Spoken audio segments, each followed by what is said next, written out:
The day I unlocked my front door, the house answered me wrong. Shoes crowded the mat, men's boots, a child's sneaker, a pastel sandal tipped over. The air smelled like unfamiliar detergent and reheated pasta. My key worked, but nothing else did. Dad stood near the kitchen island, palms together. "Your brother is staying here until he gets back on his feet," he said. Mom nodded, smoothing a napkin, smiling like this was settled. "My brother's name is Daniel." He was 32 and pretending not to notice me. He sat on my couch, phone glowing, his wife whispering to their son. Boxes lined the wall, labeled in block letters, "Already claimed." "I asked," Dad added, as if consent could travel backward. "Temporary," Mom said. I said nothing. "I own this house. I bought it 4 years ago with savings and silence. $2.5 million of careful choices." I didn't raise my voice. I didn't need to. A week later, an envelope arrived. Thin. Official. The eviction notice felt light, which scared me. The attached lease looked right until it didn't. 7 years. My signature, tidy and wrong. "This is forged," I said. Dad sighed, tired, not guilty. Families help families. Daniel finally looked up, then away. That night, I slept in my car. The porch light stayed on. From the curb, the house looked loved. I held the paper and felt grief settle into something colder. They hadn't borrowed my home. They had taken it, and they believed I would leave quietly. I sat there listening to the engine tick, counting breaths, noticing how calm I felt. Calm scared me more than anger. Calm meant planning. Calm meant I would stay present, document everything, and let the truth do what it always does when time finally catches liars quietly. I returned the next morning, briefcase in hand, acting like nothing had changed. The kitchen smelled like burnt toast and coffee that wasn't mine. Daniel's son laughed, a high, careless sound that bounced off the walls I had paid for. I stayed in the foyer, listening. They moved in as if the house had always belonged to them. I found the lease on the dining table. 7 years. My signature, faint but unmistakable. I traced it with a fingertip, feeling the cold weight of betrayal. Dad hovered, silent. Mom pretended to sort dishes, avoiding my eyes. Daniel glanced at me once, his gaze quick, guilty, practiced. I didn't raise my voice. I never did. Instead, I sat at the counter, pretending to sip coffee I didn't touch. I watched them, watched the way they rearranged my life without asking. Every laugh, every footprint, every box seemed like proof of permission, except I knew better. By noon, I called the lawyer I had used when buying the house. I described the lease, the signatures, the notice. Each word tightened something in me. Calm was no longer enough. Precision was required. Evidence. Witnesses. A record. Daniel tried to talk to me in the hallway later. "Come on, it's temporary." He smiled, leaning casually against the wall. I stared at him, letting silence stretch. My words didn't come. My silence, however, spoke volumes. That evening, I walked past the window to see them playing in the yard as if nothing had happened. A small figurine on my shelf caught the light, silver, tarnished, my grandmother's gift. I pressed my palm to the glass. Symbols mattered. Memories mattered. Justice would matter, too. Quiet, patient, inevitable. And I began to plan, layer by layer, documenting every detail, every lie, every shadow of betrayal that had walked into my house like it belonged. The story wasn't over. It had just begun. The next day, I pretended to leave for work earlier than usual. Daniel lingered in the kitchen, talking to his wife about trivial things, unaware I was listening from the staircase. Every word they spoke sounded like entitlement, a soft echo of betrayal that reverberated through the house. I made mental notes, storing each sentence, each movement. I stopped at the study. My laptop hummed on the desk, untouched. Emails, invoices, and photos of the house, the evidence of ownership, lined the screen. I copied everything to a secure drive, silently cataloging receipts, payments, and correspondence. Every detail mattered. Quiet revenge demanded precision. Anger without evidence was noise, documentation was power. Daniel's name kept running through my mind. 32 years old, charming when it suited him, careless when it didn't. He had learned to manipulate with smiles and half-truths, but I wasn't naive anymore. Each calculated word, each polite refusal, each silent stare was a brick in the foundation of the plan I was constructing. By afternoon, I began calling neighbors, speaking casually, asking if they had noticed anyone moving in. I didn't reveal anything, but the inquiries were seeds. Small, harmless questions that would later support the truth I intended to reveal. Daniel probably thought I was distracted, maybe even defeated. He had no idea how quiet my mind could be when focused. Evening came, and I returned to the porch, looking at my house. The lights inside flickered, shadows moving across walls I had chosen and paid for. I pressed my palm to the cool glass, imagining the ledger of lies being undone. Patience was a weapon. Observation was ammunition. And for the first time, I felt a grim sort of satisfaction I had begun to reclaim not by confrontation, but by strategy. Quiet, calculated, unstoppable. The storm had not yet arrived, but it was already gathering. The weekend arrived, and Daniel's laughter filled the house like it had always belonged there. I stayed in my room, pretending to be busy with work, but every sound was a signal I catalogued. The dishwasher running, the toddler's high-pitched giggles, the soft thud of Daniel dropping his keys on the counter, all evidence of their occupation, all proof that I was the intruder in my own home. I checked the lease again. 7 years. Each word screamed fraud, but the law required more than screams. It demanded method, and I was learning patience like it was a second skin. I made a list, signatures, witnesses, bank transfers. My pen traced the lines on paper as if memoizing every crooked curve, every subtle indentation. Daniel had thought he could erase me with a piece of paper. I would erase him instead, quietly. By afternoon, I noticed small things: a cup left on my favorite windowsill, crumbs on the counter, the faint smell of his cologne lingering where it shouldn't. I photographed everything. Documentation wasn't just preparation, it was protection. One day, it would speak louder than my voice ever could. Daniel came into my study unexpectedly. "You're being dramatic," he said, smiling with the arrogance of someone used to being obeyed. I looked up slowly, letting my calm sink into the space between us. My silence was sharper than any argument.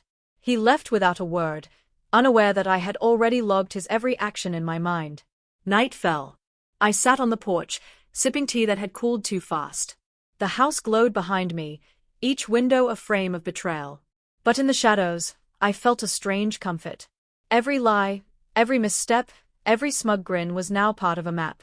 And I knew, deep down, the journey back to what was mine would be silent, clever, and unstoppable. Monday morning, Daniel left for work earlier than usual. The house was empty, but I moved as if it were crowded. I inspected every room, every surface. Small things mattered: a scratch on the counter, a smudge on the glass door, footprints in the hallway rug. These weren't accidents, they were traces of their overconfidence. I set up a system. Cameras hidden in plain sight, a notebook for times and movements, a folder on my laptop for every digital and physical clue.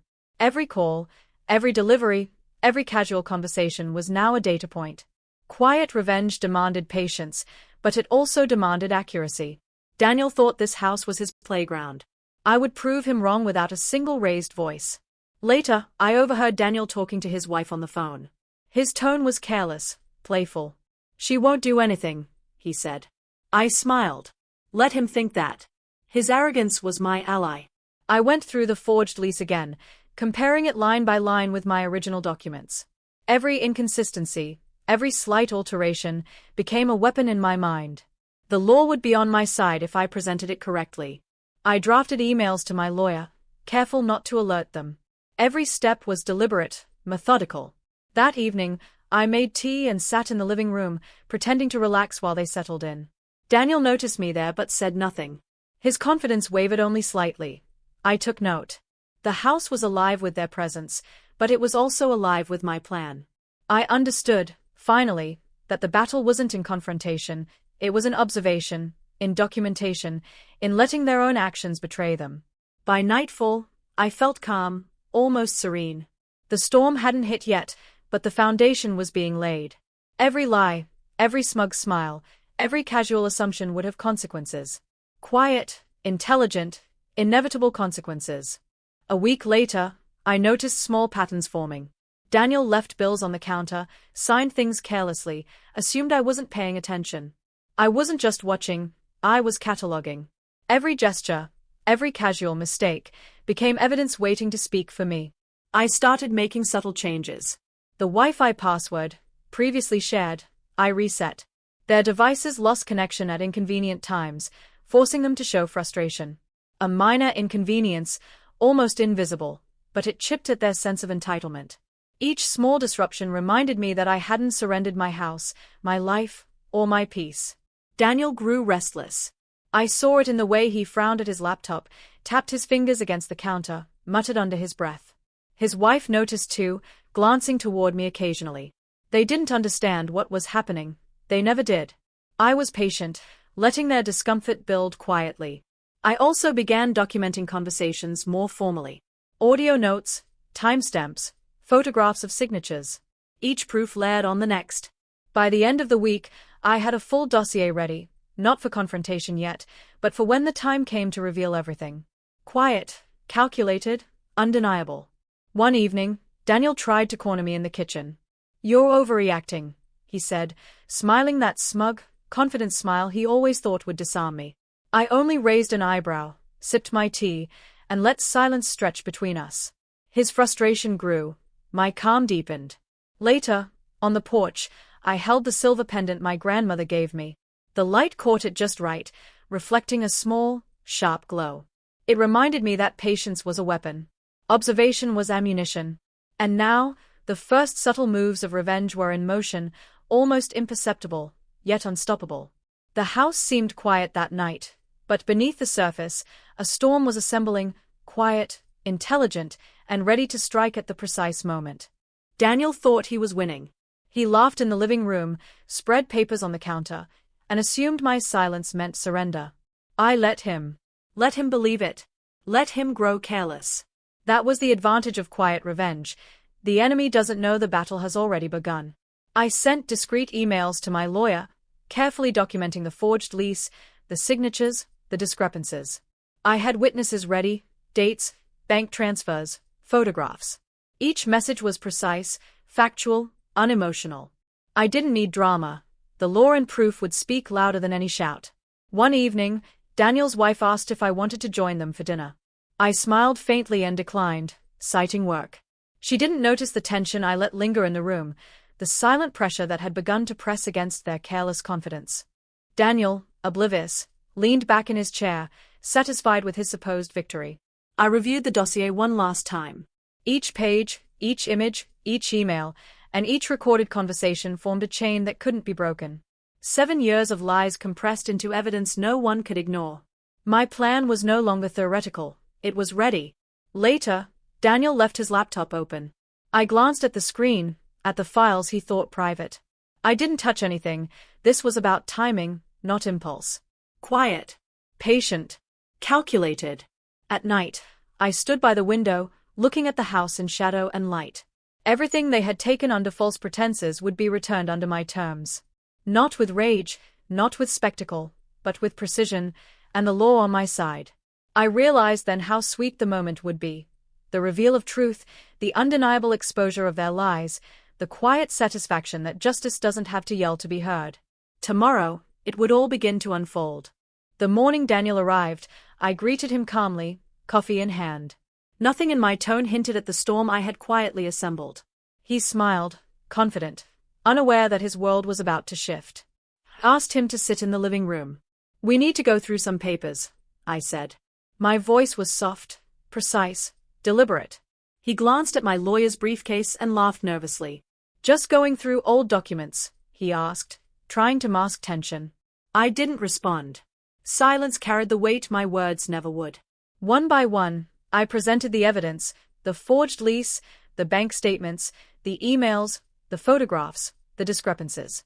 Each piece fell into place, undeniable. Daniel's smile faltered. His wife clutched the child, sensing a shift she couldn't name. Dad and Mom hovered awkwardly, realizing the quiet truth I had nurtured all these weeks. Daniel tried to argue, to charm, to rationalize. I let him. The law, documentation, and careful preparation had done what anger could never achieve. His own overconfidence had sealed him. My calm had outmaneuvered his arrogance. By the end of the meeting, the eviction notice was official, irrevocable, and undeniable. The house was mine again, every corner reclaimed. Not with rage, not with confrontation, but with patience, intelligence, and meticulous observation. Every action, every lie, every smug grin had led here. I stood on the porch that evening, watching the sunset cast long shadows over the house I had fought silently to reclaim. The air smelled of fresh paint and satisfaction. The house didn't just belong to me, it belonged to justice, to quiet strategy, to the careful orchestration of truth. Daniel left that night without protest. The storm I had prepared was quiet, intelligent, and complete. And in that stillness, I finally felt it, peace.